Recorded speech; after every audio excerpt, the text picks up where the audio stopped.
আহ, কি ভালো ভালো খাবার! অনেক দিন হয়ে গেল এত মজার মজার খাবার খাইনি। কিন্তু খাবারের পরিমাণ কিছুটা কম হয়েছে। আগামীকাল আমার জন্য 1 ডজন মুরগি নিয়ে আসবি। 1 ডজন মুরগি?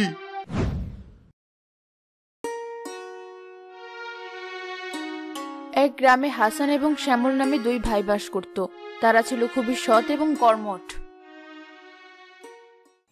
ভাইজান, ও ভাইজান, চলো, মাঠে যাওয়ার সময় হয়ে গেছে, তাড়াতাড়ি মাঠে যাই।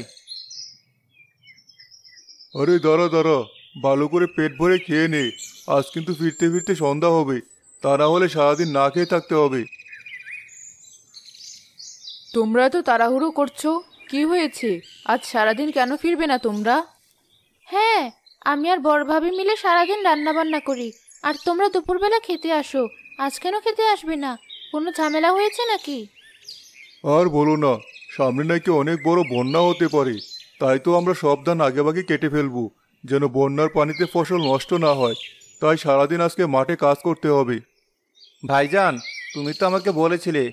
দেখো, আমি একদমই ভুলে বসে আছি। আজ তো সারাদিন ধান কাটার কথা। ঠিক আছে বউ, তোমরা দুজন মিলে আমাদের খেতে দাও। আমরা আজ দেরিতে বাড়ি ফিরবো। তোমরা দুই ভাই আসলে অনেক পরিশ্রমী। তোমাদের স্ত্রী হতে পেরে আমরা নিজেদেরকে অনেক ভাগ্যবতী মনে করি। আর শোনো, তোমাদের দুপুরবেলা না খেয়ে থাকতে হবে না। আমি আর ছোট বউ মিলে তোমাদের দুই ভাইয়ের জন্য খাবার দিয়ে আসবো। ভাবি, তাহলে তো খুব ভালো হয়। সারাদিন না খেয়ে থাকতে হবে না। দুপুরবেলা পেটে দুটো ভাত পড়লে কাজের শক্তি আরো বেড়ে যাবে। হ্যাঁ ভাই, তুমি ঠিক কথাই বলেছ। আমরা না হয় কষ্ট করে সামান্য খাবার তোমাদের জন্য দিয়ে আসবো, তাতে কোনো সমস্যা হবে না। তারা দুই ভাই তৈরি হয়ে মাঠের উদ্দেশ্যে বেরিয়ে পড়ে। শ্যামল এবং হাসান রাস্তা দিয়ে হেঁটে যাচ্ছে, এমন সময় গ্রামের মোড়লের সাথে দেখা হয়। কিরে শ্যামল আর হাসান, কোথায় যাচ্ছিস তোরা? নিশ্চয় মাঠে যাচ্ছিস ধান কাটতে। তোদের মতো বোকার হদ্দ এই গ্রামে আর একটাও নেই। আসসালামু আলাইকুম চাচা, কেমন আছেন? তা আমরা কি বোকামি করেছি? আপনি কেন আমাদেরকে বোকা বলছেন? আরে, বাজারে আমি কত বড় কীটনাশকের দোকান দিয়েছি। তোদের কত করে বললাম, ভালো দেখে কীটনাশক আর সার নিয়ে তোদের ক্ষেত খামারে দে, তাহলে ফসলের পরিমাণ আরো বেড়ে যাবে। তোরা তো বোকা, আমার কোনো কথাই শুনলি না। ক্ষমা করবেন মোড়ল চাচা, আমরা খেতে এসব কীটনাশক দিতে পারবো না। আপনি হয়তো জানেন না এসব কীটনাশক পরিবেশের জন্য কতটা ক্ষতিকর। যখন বৃষ্টি হয় তখন এগুলো নদী নালাতে মিশে মাছ মেরে ফেলে।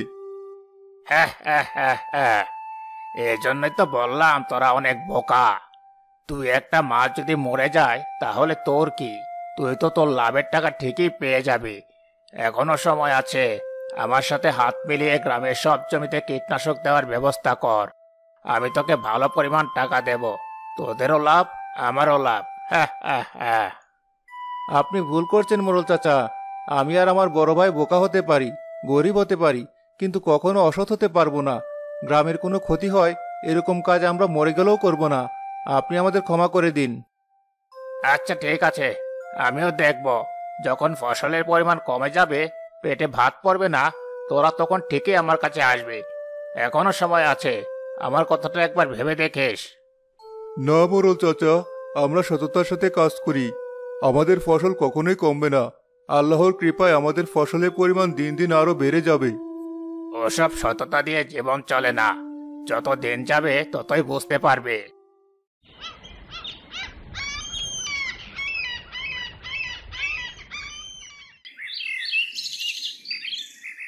ফাতেমা এবং রিমি নদীর ঘাটে পানি আনতে যায়। সেখানে গ্রামের মহিলা রমিলার সাথে তাদের দেখা হয়। আচ্ছা, তোরা এত পুরাতন শাড়ি কেন পরে থাকিস বলতো? তোদের স্বামীরা তো ভালোই রোজগার করে। তাছাড়া তোরা বউ মানুষ, গায়ে কোনো গয়না নেই, মানুষ তোদের দেখে হাসাহাসি করে। আমরা তো বিলাসিতায় জীবনযাপন করি না চাচি। আমাদের যা আছে আমরা তা নিয়ে সন্তুষ্ট থাকার চেষ্টা করি।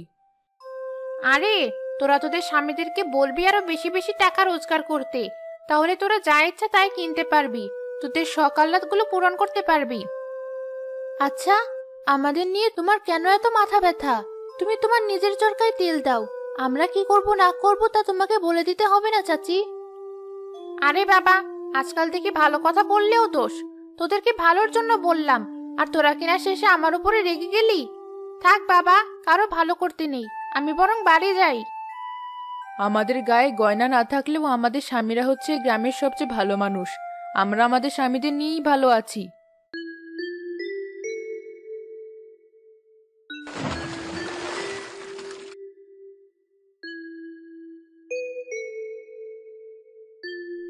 বোন, একবার ভালো করে ভেবে দেখো, রমিলা চাচি কিন্তু একদম ঠিক কথাই বলেছে। আমাদের জীবনে আসলে কিন্তু কিছুই নেই। না পেলাম ভালো জামা কাপড়, না পেলাম ভালো খাবার দাবার, সততা দিয়ে তো আসলে জীবন চলে না। এসব কি পাগলের মতো কথা বলছিস তুই? ওই রমিলার কথা ধরে আমাদের জীবন চলবে না।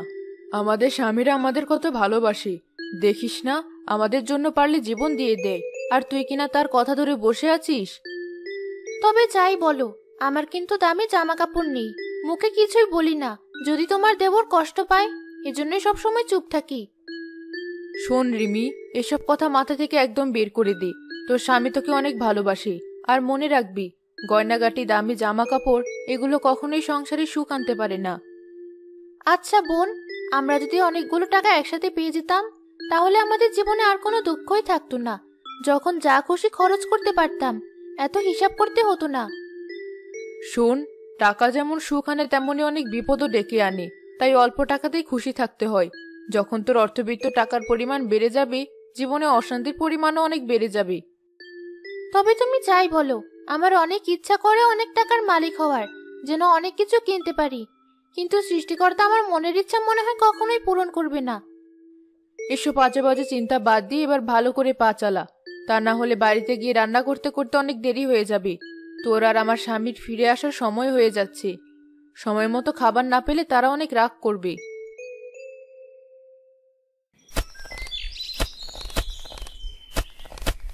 ভাইজান, মাঠের এই জমিটা দেখো, কেমন অদ্ভুত শক্ত, কিছুতেই যেন কোদাল ভিতরে ঢুকতে চাইছে না। আমার খুব চিন্তা হচ্ছে সময় মতো জমিটা তৈরি করতে পারবো কিনা। আসলে অনেক দিন হয়ে গেছে জমিটা চাষাবাদ করা হয়নি, তাছাড়া দীর্ঘদিন ধরে বৃষ্টি হয়নি, এই জন্য জমিটা শক্ত হয়ে আছে। এক কাজ কর, তুই ভালো করে কোদাল চালা, দেখবি মাটি একদম নরম হয়ে গেছে।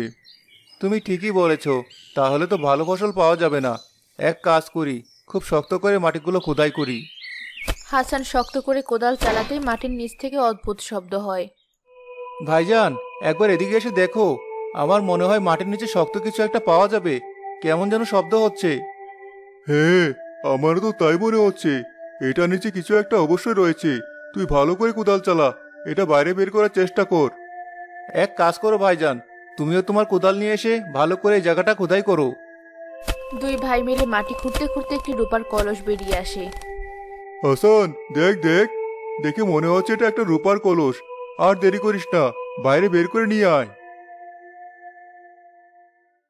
আরে ভাইজান, আমাদের ভাগ্য তো একদিনই ফিরে গেছে।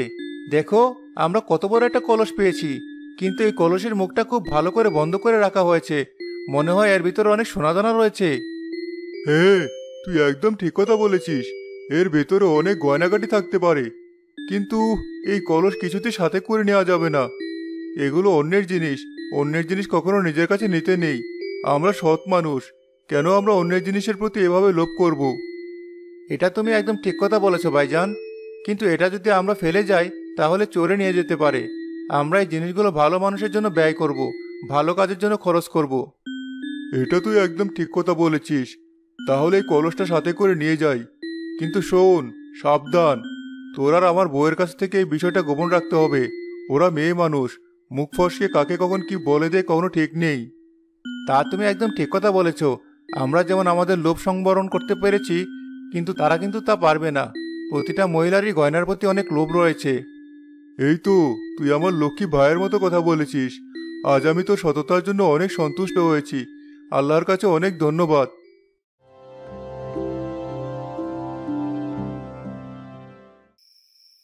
দুই ভাই রূপার কলসটি এনে রান্নাঘরের পেছনে মাটির নিচে লুকিয়ে রাখে। শোন, রান্নাঘরের পেছনের জায়গাটা একদম নিরাপদ, এই জায়গাটায় কেউ আসে না। আমার মনে হয় এখানে যদি লুকিয়ে রাখা হয় তাহলে আর কেউ জানতেও পারবে না এখানে আমরা কি করেছি। ভাইজান, তুমি একদম ঠিক কথা বলেছ, কিন্তু আমার মনে হয় একবার কলসিটা ভালো করে খুলে দেখে নেওয়া উচিত। এর ভেতরে আসলে কিছু আছে কি না। না ভাই, ওই কলসির ভেতরে কি আছে সেটা জেনে আমরা কি করব? অন্যের জিনিস অন্যেরই থাক, ওই কলসির জিনিস আমরা কখনোই নিজের কাছে নেব না। চলো এবার ঘরে যাওয়া যাক, আর এখানে থাকা নিরাপদ হবে না। যে কোনো সময় ভাবি আর আমার বউ এখানে চলে আসতে পারে, তারপর ওরা প্রশ্ন করলে আমরা কোনো উত্তর দিতে পারবো না।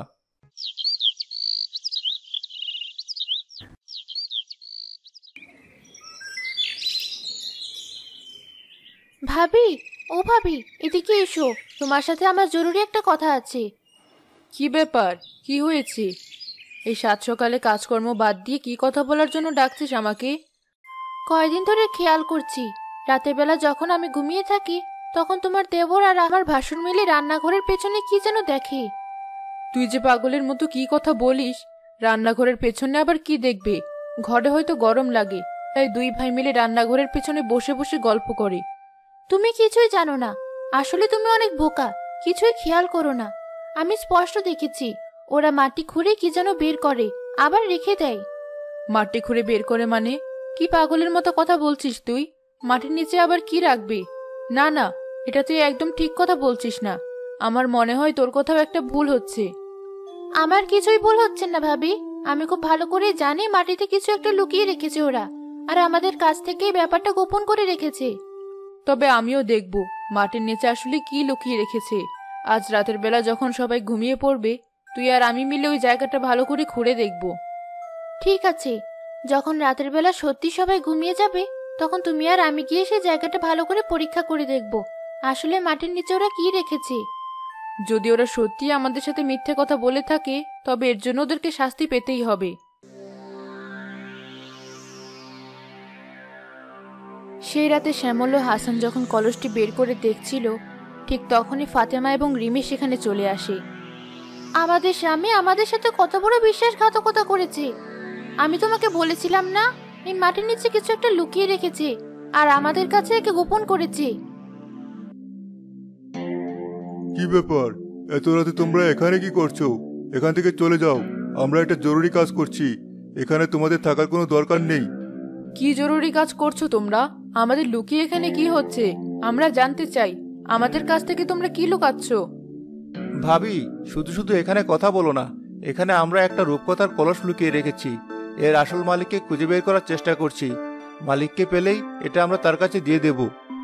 তার মানে এর ভেতরে তো অনেক ধন সম্পদ রয়েছে, আমাদেরকে দেখতে দাও বলছি। আমরা এই কলসটা খুলে দেখতে চাই এর ভেতরে আসলে কি রয়েছে। সৃষ্টিকর্তা, তুমি আমাদের দিকে মুখ তুলে তাকিয়েছো, এবার সত্যি সত্যি আমরা গুপ্তধনের মালিক হয়ে গেছি। আমাদের আর কখনো অভাব থাকবে না, আমরা আমাদের ইচ্ছে মতো খরচ করতে পারবো। খবরদার বলছি, একদম এই কলসের কাছে আসবে না। যদি কাছে আসো তাহলে আমরা তোমাদের বাড়ি থেকে বের করে দেব। এর আসল মালিককে আমরা অনেক খুঁজে বের করার চেষ্টা করছি, খুঁজে পেলে তাকে দিয়ে দেব। তোমরা সত্যি অনেক বোকা মানুষ, এই গুপ্তধন কিছুতেই ফিরিয়ে দেওয়া যাবে না, এগুলো আমাদের। স্পষ্ট একটা কথা শুনে রাখো, এই কলসিতে হাত দিলেই তোমরা কিন্তু তালাকপ্রাপ্ত হয়ে যাবে, আর এই বাড়ি ছেড়ে তোমাদের বের হয়ে যেতে হবে। কি বললে তুমি? এত বড় কথা তোমরা বলতে পারলে? এই কলসি ধরলে আমাদের তালাক হয়ে যাবে?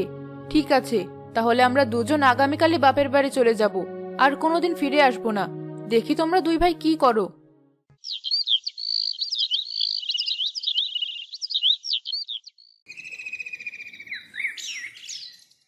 আচ্ছা ঠিক আছে, তোমাদের আর বাইরে যেতে হবে না। তোমরা যা বলবে আমরা তাই করব। এবার বলো তোমরা কি চাও? কি আর চাইবো, আমরা শুধু এটুকুই চাই, ওই রূপার কলসিটা তুমি খুলে দাও। ঠিক আছে, তোমরা যা চাইবে তাই হবে। হাসান, যা তো ওই রূপার কলসিটা এদিকে নিয়ে আয়, আমরা ওটা খুলে দেখবো ভেতরে আসলে কি আছে। হাসান রূপার কলসিটা নিয়ে আসে। শ্যামল কলসের মুখ খুলতেই ভেতর থেকে কুণ্ডলি পাকিয়ে ধোঁয়া বের হতে শুরু করে।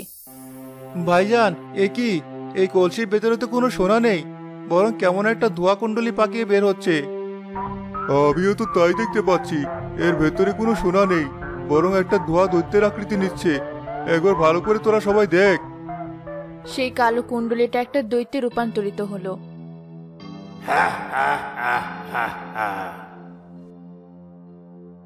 কি ব্যাপার, তোদের সাহস তো কম নয়, আমার ঘুম ভাঙিয়েছিস? এই কলসির ভেতরে গত 5,000 বছর ধরে আমি ঘুমিয়েছিলাম। আমাকে একটু শান্তি মতো থাকতেও দিলি না। ক্ষমা করুন, আমরা আসলে বুঝতে পারিনি এই কলসির ভেতরে আপনি রয়েছেন। আমরা ভেবেছি এই রূপার কলসির ভিতরে সোনাদানা রয়েছে। দয়া করে আমাদের ক্ষমা করে দিন, আর আপনি এই কলসির ভিতরে প্রবেশ করুন। না না, এই কলসির ভেতরে আমি আর প্রবেশ করতে পারবো না। এই কলসির ভেতর থেকে একবার বাইরে বের হওয়া যায়, আর ভেতরে যাওয়া যায় না। বিশ্বাস করুন, আমরা বুঝতে পারিনি কলসিটা খুললে এত বড় বিপদ হয়ে যাবে। আমরা আর কখনো এরকম অপরাধ করব না। দয়া করে আমাদের ক্ষমা করে দিন। কিসের ক্ষমা? আমাকে যখন একবার বাইরে বের করেছিস, তোদেরই আমার সব ভরণ পোষণের ব্যবস্থা করতে হবে। যা, এখন আমার জন্য খাবার নিয়ে আয়। আমার খুব খিদে লেগেছে। নিশ্চয়ই, বলুন আপনি কি খেতে চান। আপনি যা খেতে চাইবেন আমরা আপনাকে তাই খাওয়াবো। আমি তো আর ওদের মতো সাধারণ মানুষ নয় যে ভাত মাছ খেয়ে বেঁচে থাকবো। আমি খাই অনেক কিছু। আমার জন্য মন্ডা, মিঠাই, মাছ, মাংস সব কিছু নিয়ে আয়। এ কি বিপদে পড়লাম। আমরা তো গরিব মানুষ, আমাদের নুন আনতে পান্তা ফুরায়। এই মাছ মাংস ফলমূল কোথায় পাবো বলুন? সেটা তো আমি বলতে পারবো না, কিন্তু তোকে অবশ্যই এগুলো জোগাড় করতে হবে। যদি আমার পেট না ভরে, তাহলে আমি তোদের সবাইকে নির্মমভাবে হত্যা করব। ভাইজান, তুমি কোনো চিন্তা করো না। আমার কাছে কিছু জমানো টাকা আছে, ওই টাকাগুলো দিয়ে আমি দৈত্যের খাওয়ার ব্যবস্থা করছি।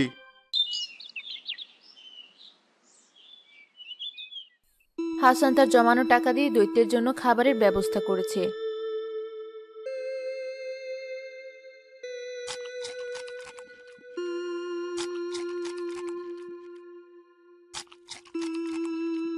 আহ, কি ভালো ভালো খাবার! অনেক দিন হয়ে গেল এত মজার মজার খাবার খাইনি। কিন্তু খাবারের পরিমাণ কিছুটা কম হয়েছে। আগামীকাল থেকে খাবারের পরিমাণ অনেকটাই বাড়িয়ে দেবে। বিশ্বাস করুন, আমাদের কাছে যা টাকা জমানো ছিল সবকিছু দিয়ে আপনার খাওয়ার ব্যবস্থা করেছি। দয়া করে এবার এখান থেকে চলে যান, আমাদের মুক্তি দিন। হ্যাঁ হ্যাঁ হ্যাঁ, খাল কেটে কুমির এনেছিস। কুমিরকে তো খাবার দিতেই হবে, তা না হলে কুমির তোদের আস্ত গিলে ফেলবে। আগামীকাল আমার জন্য 1 ডজন মুরগি নিয়ে আসবি। অনেক দিন হয়ে গেল মুরগি খাই না। 1 ডজন মুরগি? আমরা তো মাসেও একটা মুরগি খেতে পারি না। এত মুরগি আমরা কোথায় পাবো বলুন? তুমি কোনো চিন্তা করো না, আমার একজোড়া কানের দুল আছে। এই সোনার দুল বিক্রি করে হলেও তুমি 1 ডজন মুরগি এনে দৈত্যকে খাওয়াও। তা না হলে এই দৈত্য সবাইকে মেরে ফেলবে। এই সব কিছু হয়েছে তোমাদের জন্য। তোমাদের লোভের জন্য আজকে আমাদের পথে বসতে হচ্ছে। এই দৈত্য আমাদের উপর হুকুম জারি করছে। জানি না সৃষ্টিকর্তা আমাদের ভাগ্যে আর কি কি রেখেছেন। ভাইজান, আর দেরি না করে ভাবির কানের দুল নিয়ে বিক্রি করার ব্যবস্থা করতে হবে, তা না হলে অনেক দেরি হয়ে যাবে। ফাতেমার কানের দুল বিক্রি করে মুরগির ব্যবস্থা করা হয়। তারপর দৈত্যকে খেতে দেওয়া হয়।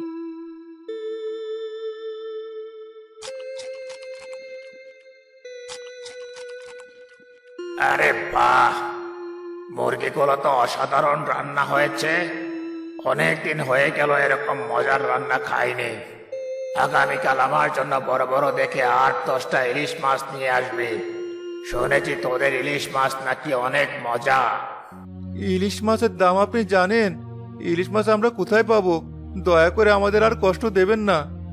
যত বড় মুখ নয় তত বড় কথা। তুই আমার সাথে ধমকের সুরে কথা বলিস?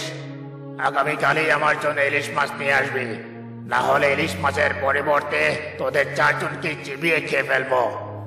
ভাইজান, আপনি কোনো চিন্তা করবেন না। আমার একজোড়া সোনার বালা আছে, এগুলো বিক্রি করে না হয় দৈত্যকে ইলিশ মাছ খাওয়ানোর ব্যবস্থা করুন। না না, এসব তুমি কি বলছো? তুমি এই বাড়ির বউ, তুমি কেন তোমার গয়না বিক্রি করবে?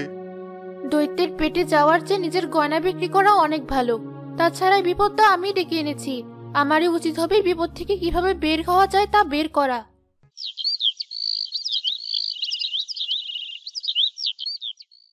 হাসান রিমির বালা বিক্রি করে ইলিশ মাছ নিয়ে বাড়িতে ফিরে দেখে দৈত্য কোথাও নেই।